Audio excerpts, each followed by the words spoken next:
Delphic council of Rajasthan द्वारा शनिवार को कथक कथा नामक वर्चुअल टॉक सेशन का आयोजन किया गया। राजस्थान डेल्फिक काउंसिल की अध्यक्ष और वन एवं पर्यावरण विभाग की प्रमुख शासन सचिव श्रेया गुहा ने बताया कि उक्त टॉक सेशन डेल्फिक डायलॉग्स की कड़ी का दूसरा कार्यक्रम था। चर्चा करने के लिए पैनल में देश की जानी मानी कथक नृत्यांगना एवं गुरु प्रेरणा श्रीमाली, कथक नृत्यांगना मनीषा गुलियानी तथा शिप्रा शर्मा RAS शामिल रहीं।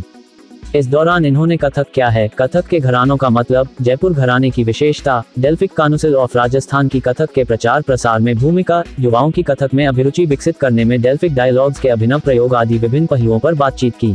देश की जानी मानी कथक नृत्यांगना एवं गुरु प्रेरणा श्रीमाली ने कथक के लिए जयपुर घराने को सर्वश्रेष्ठ बताते हुए कथक की बारीकियों के बारे में विस्तार से बताया। जयपुर घराना अपने आप में बेहद समृद्ध घराना है कथक का, क्योंकि कथक के जो बहुत ही विशेष चारित्रिक गुण हैं और उनकी विशेषताएं हैं वो सारी की सारी इसमें मौजूद हैं। हालांकि सभी घरानों में मौजूद होती हैं, पर यहाँ पर कुछ खास चीजें हैं। जैसे यहाँ का जो कवित्व है, यहाँ का जो विलंबित है, विलंबित में जिस तरह से ख्याल हम लोग जिस तरह से ठाठ करते हैं, जिस तरह से विलंबित लय को बरतते हैं, जिस तरह से कवित्व कहते हैं हम, विभिन्न कलाओं को, विभिन्न जितनी लीलाएं हैं हमारे क्या कहना चाहिए पौराणिक चरित्रों की, उन सबको हम बहुत ही छोटा करके और कवित्व में कर एक मतलब एक कहानी को किस तरह से आप कहते हैं ना, कथा को आप एक छोटा करके किस तरह कह देते हैं, वो कवित्व इसमें है। जिस तरह से यहाँ पर ठुमरी को बढ़ता जाता है, जिस तरह यहाँ भजन किए जाते हैं, तो एक संपूर्णता इस घराने की मुझे यहाँ नजर आती है। क्योंकि कथक का जो अपना काव्य है वो बहुत सुंदर है। कथक का काव्य, मैं इसके बोलों को भी मानती हूँ और मैं इसके कविताओं को भी मानती हूँ। और क्योंकि कथक की जो भाषा है वो इतनी समृद्ध है कि इसका नृत्य, खासतौर से जो इसके बोल इत्यादि हैं, वो आप घंटों तक नाच सकते हैं। और जयपुर घराने में जिस तरह के बोल बढ़ते जाते हैं, तीनों लय को जिस तरह बढ़ता जाता है, हम लोग 3 लय में नाचते हैं कथक में, विलंबित, मध्य और द्रुत। इन तीनों का विस्तार आपको जयपुर घराने में जितना दिखाई देता है उतना दूसरे घरानों में नहीं दिखाई देता, ये मैं दावे से। देश की जानी मानी कथक नृत्यांगना एवं गुरु प्रेरणा श्रीमाली ने कहा कि राजस्थान में कथन सिर्फ नृत्य बाद में है, बल्कि एक जाति पहले है। उन्होंने कथक को अभिव्यक्ति की बेहतरीन कला बताते हुए कहा कि दुनिया का हर आदमी कथक है।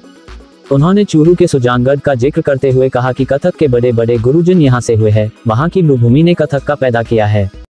राजस्थान में कथक एक जाति है। कथक केवल नृत्य बाद में है, एक जाति पहले। हमारे चूरू सुजानगढ़ से उठे हुए लोग, मेरे अपने गुरु स्वर्गीय श्री कुंदन लाल जी गंगानी, वो कथक के बिल्कुल पारंपरिक परिवार से आते थे, जो चूरू सुजानगढ़ से आते हैं। गौरी शंकर जी गुरु जी वहीं से आए हैं। हमारे अधिकतर कृष्ण कुमारी सारे गुरुजन वहां से उठ के आए हैं। और चूरू तो वहां की जो मरुभूमि है उसने कथक को पैदा किया है, चूरू और सुजानगढ़ की भूमि ने। और वहां से कथक और जगह फैला है। जयपुर तो खैर उसका गढ़ है ही। तो कथक जो है, कथा, मुझे कभी कभी लगता है हम सभी कथक हैं, क्योंकि हम सभी कुछ ना कुछ तो कहना चाहते हैं। तो कथक जो कि एक जाति है, कथक जो कथा कहने वाले की बात कह रहे हैं, तो मुझे लगता है हम सभी कथक हैं। दुनिया का हर आदमी कथक है। और वो, क्योंकि सभी को, बच्चों को भी कुछ कहना होता है, वो भी कुछ कहना चाहते हैं। तो मुझे लगता है कथक यूं तो एक शास्त्रीय नृत्य है, और अगर मेटाफर में देखें तो ये एक कहने की, एक अभिव्यक्ति की बहुत बेहतरीन कला है। कथक नृत्यांगना मनीषा गुलियानी ने आर्ट व कल्चर के साथ समाज को जोड़े जाने की बात पर बल देते हुए कहा कि इसके जरिए हम एक बेहतर समाज की स्थापना कर सकेंगे। ओलंपिक स्पोर्ट्स के लिए है, और जैसा ओलंपिक्स की वजह से आज इंडिया का या वर्ल्ड में जितनी भी कंट्रीज हैं, उन सब जगह स्पोर्ट्स का जो एक लेवल क्रिएट हो गया है, और हर परिवार में इंसान सोचता है कि कोई ना कोई एक स्पोर्ट तो परस्यू करना ही है। तो डेल्फिक का यही उद्देश्य है कि आर्ट और कल्चर के साथ भी समाज को हम वापस वैसे ही जोड़ें, और हर परिवार में हमारे पास कलाकार हो, हम कला को साधेंगे तो हम बेहतर इंसान बनेंगे और एक बेहतर समाज की स्थापना कर सकेंगे। क्योंकि कहा गया है कि जो विश्व की या इतिहास की सबसे बड़ी सबसे अच्छी जो सिविलाइजेशंस रही हैं, उस वक्त कला उस सिविलाइजेशन में उन्नत चरम पर थी। तो आई गेस उसी की दोबारा जरूरत है, एंड डेल्फिक मूवमेंट उसी के लिए है, और हम सब इसी प्रयास के लिए इसके साथ जुड़े हुए हैं। उन्होंने कला के विकास में युवाओं को भागीदारी निभाने की अपील करते हुए कहा कि हमारी जिम्मेदारी है कि हम अपने बच्चों को बचपन से ही क्लासिकल कॉन्सेप्ट्स में लेकर जाए। यूथ जब आर्ट के साथ इनकाउंटर हो रहा है तब, लेकिन किसी भी आर्ट के साथ जुड़ना या उसको निभाना या उसके लिए रसिक होने के लिए एक संस्कार की आवश्यकता पड़ती है और वो परिवार से आता है। तो जब तक, जैसे बीइंग पेरेंट्स, मुझे लगता है एज यूथ हम लोगों की भी रिस्पॉन्सिबिलिटी है कि हम अपने बच्चों को बचपन से क्लासिकल कॉन्सर्ट्स में लेके जाएं।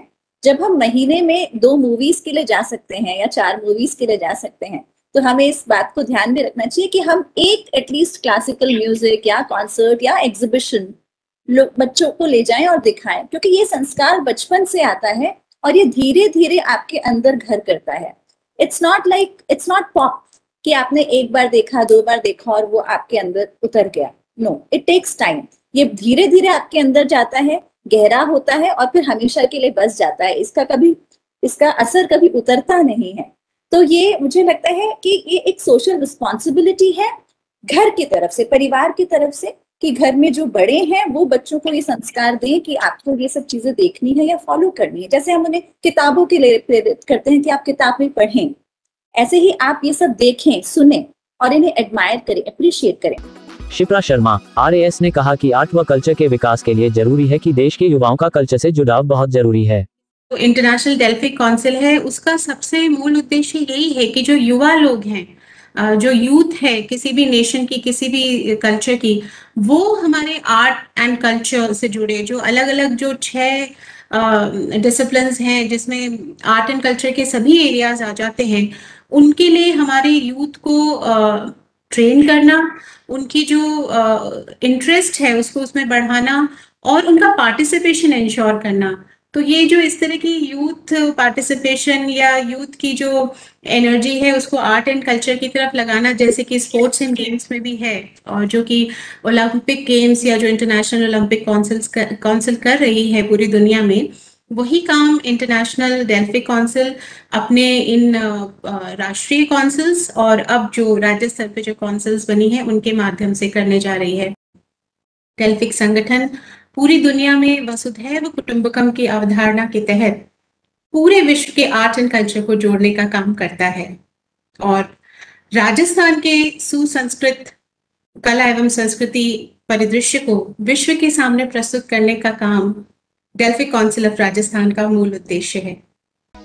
कार्यक्रम में ऐसे डायलॉग्स के निरंतर आयोजन हेतु डेल्फिक काउंसिल ऑफ राजस्थान की founder president Shreya Guha IAS तथा founder general secretary doctor Jitendra Soni IAS का आभार व्यक्त किया गया। श्रीमती गुहा ने बताया कि डेल्फिक डायलॉग सीरीज में अगला कार्यक्रम राजस्थान की देसी रियासतों का एकीकरण पर आगामी शनिवार को ऑनलाइन आयोजित होगा।